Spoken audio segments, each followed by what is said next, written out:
ஞானானந்தமயம் தேவம் நிர்மலஸ்படிகாக்கிருதிம் ஆதாரம் சர்வ வித்யானாம் ஹயக்ரீவம் உபாஸ்மகே. வணக்கம். ஏஎல்பி ஜோதிடர் உங்கள் லோகநாதன், கோவையிலிருந்து.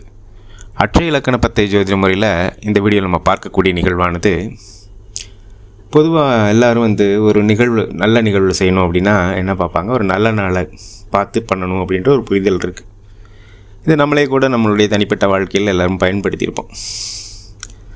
இதை பொதுவாக எப்படி பார்க்குறாங்க, மேலும் அட்சய இலக்கண பத்தை ஜோதிட முறையில் எப்படி பார்க்குறாங்க அப்படின்றத பார்ப்போம். தெரிஞ்ச நண்பர் ஒரு நிகழ்வுக்காக, நல்ல நிகழ்வுக்காக ஒரு நாள் குறிச்சிட்டு வந்தார்.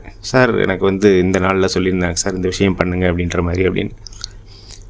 அவருக்கு என்ன அன்றைய தினம் நட்சத்திரம் என்ன அப்படின்னு பார்த்தோன்னா சித்திரை நட்சத்திரம் வரக்கூடிய தன்மைகள் இருந்தது. இப்போ சித்திரை நட்சத்திரம் அப்படின்னு எடுத்திங்கன்னா அது நல்ல காரியத்துக்கு பயன்படுத்தலாம்னா கண்டிப்பாக நல்ல காரியத்துக்கு பயன்படுத்தலாம். ஆனால் இது எங்கே அட்சய இலக்கண பத்தை ஜோதிட முறை மாறுபடுதுன்னா, இந்த நட்சத்திரம் அந்த தினம் இந்த ஜாதகருக்கு சாதகமாக இருக்கா இல்லையன்றதை பார்க்கக்கூடிய நிகழ்வில் மாறுபடுது. இப்போ இவர் பிறந்த ஜனனகால ராசி நட்சத்திரம் அப்படின்றது திருவாதிரை நட்சத்திரத்தில் பிறந்திருந்தார். திருவாதிரை நட்சத்திரம் அப்படின்றப்ப பிறந்த காலத்தில் இவருக்கு ராகு பகவான் திசை போயிட்டுருக்கும் அப்படின்றது இது பொதுவானது. அப்போ பிறந்த காலத்தில் இந்த சித்திரை நட்சத்திரம் அப்படின்றது பார்த்திங்கன்னா சாதகமாக இருக்கும். அப்போ இவருக்கு 37-38 வயசு ஆகுது. இப்போ இவருக்கு சனி பகவான் திசை பூச நட்சத்திரத்துலேருந்து நடக்குது. அப்போ இதை இந்த தாராபலன் அப்படின்ற ஒரு நிகழ்வு இருக்குது. இதை அது பொதுவாக ரூலாக சொல்லிட்டாங்க முன்னோர்கள், பெரியவங்க, முனிவர்கள்லாம் சொல்லிட்டாங்க.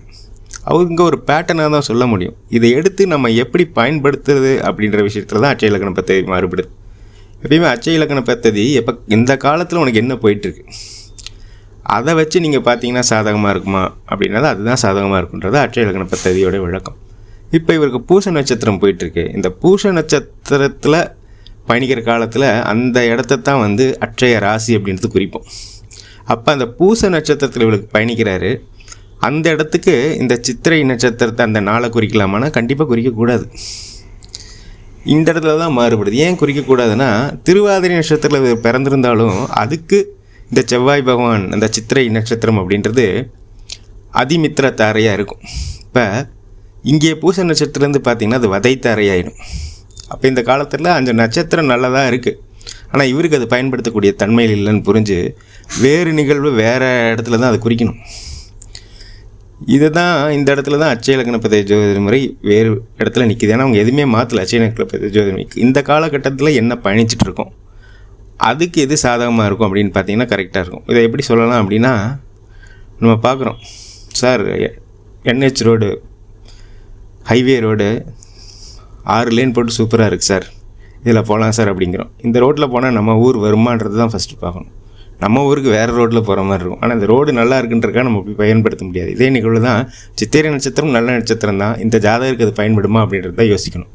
இந்த நேரத்தில் அட்சய இலக்கண பத்தை ஜோதிட முறையை உருவாக்கிய மதிப்பிற்குரிய பொதுவுடைமூர்த்தி ஐயா அவர்களுக்கு என்னுடைய மனமார்ந்த நன்றிகளை சொல்லிட்டு, நமக்கும் நல்ல சிந்தனை, சூழ்நிலை, வாய்ப்புகள் அமைய எல்லாம் வல்ல இறைவனை வேண்டிட்டு மீண்டும் ஒரு ஏஎல்பி முறையிலான ஜாதக ஆய்வில் உங்களை சந்திக்கும் வரை உங்களிடமிருந்து விடைபெறுகிறேன். நன்றி, வணக்கம்.